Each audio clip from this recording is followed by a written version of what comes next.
नमस्कार. आजच्या व्हिडिओमध्ये आपण काही खास किचन टिप्स पाहणार आहोत. तर पहिली किचन टिप्स अशी आहे, स्वयंपाकघर हे नेहमी स्वच्छ असावे. त्यानंतरची दुसरी टिप अशी आहे, किचन ओटा, शेगडी, ओव्हन नीट व व्यवस्थित स्वच्छ करा, ज्यामुळे किचनमध्ये कोणत्याही प्रकारची झुरळ, कीटक होणार नाहीत. त्यानंतरची पुढील तिसरी टिप अशी आहे, रोजच्या रोज किचन स्वच्छ करण्याची सवय आपल्याला असायला हवी.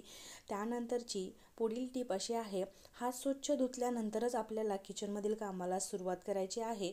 त्यानंतरची पाचवी टिप अशी आहे, दिवसभरामध्ये किचनमध्ये वापरलेल्या वस्तू स्वच्छ धुवून आपापल्या जागी व्यवस्थित ठेवायच्या आहेत. सहावी टिप अशी आहे, किचनमधील इलेक्ट्रॉनिक वस्तू स्वच्छ करण्यासाठी आपण लिक्विडचा वापर केला पाहिजे.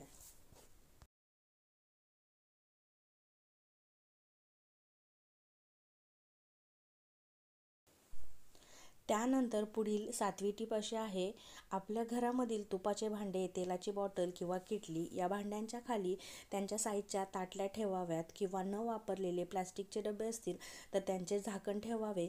त्यामुळे तेलाचे डाग ओट्यावरती लागत नाही आणि ओटा आपला व्यवस्थित स्वच्छ राहतो. त्यानंतर आठवी किचन टिप्स अशी आहे, किचनमधील कचऱ्याचा डबा रोजचा रोज स्वच्छ करावा. आठवड्यातून तो एकदा तरी स्वच्छ धुवून उन्हात वाळवावा. त्यामुळे त्यातील जीवजंतू त्यामध्ये तयार होणार नाहीत. त्यानंतर पुढील टिप अशी आहे, किचनमध्ये वास येऊ नये यासाठी किचनची लादी किंवा स्टाईल पुसताना त्यामध्ये थोडे मोठे मीठ टाकावे. त्यानंतर 10वी टीप अशी आहे की भाज्या चिरण्या अगोदर स्वच्छ धुवून घ्याव्यात, चिरल्यानंतर त्या धुवू नयेत. भाज्या चिरल्यानंतर धुतल्यास शरीराला आवश्यक असणारे पोषक घटक हे पाण्याद्वारे निघून जातात. 12वी टीप अशी आहे, भाज्या शिजवताना त्यामध्ये 1 चमचा खाण्याचा सोडा टाकावा, त्यामुळे भाज्यांचा रंग आहे तसा हिरवा राहतो. त्यानंतर शेवटची टीप अशी आहे, हिरव्या भाज्या नेहमी भांड्याने झाकून शिजवाव्यात, त्यामुळे त्यातील जीवनसत्वे वाफेबरोबर बाहेर निघून जात नाहीत. आजच्या व्हिडिओमधील जर किचन टिप्स तुम्हाला महत्त्वाच्या वाटल्या असतील तर व्हिडिओला लाईक करा.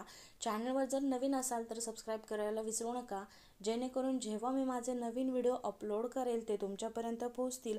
असे छान छान व्हिडिओ मी चॅनलवरती अपलोड केलेले आहेत, ते पाहायला विसरू नका. तर चला पुन्हा भेटू अशाच एका नवीन व्हिडिओसोबत.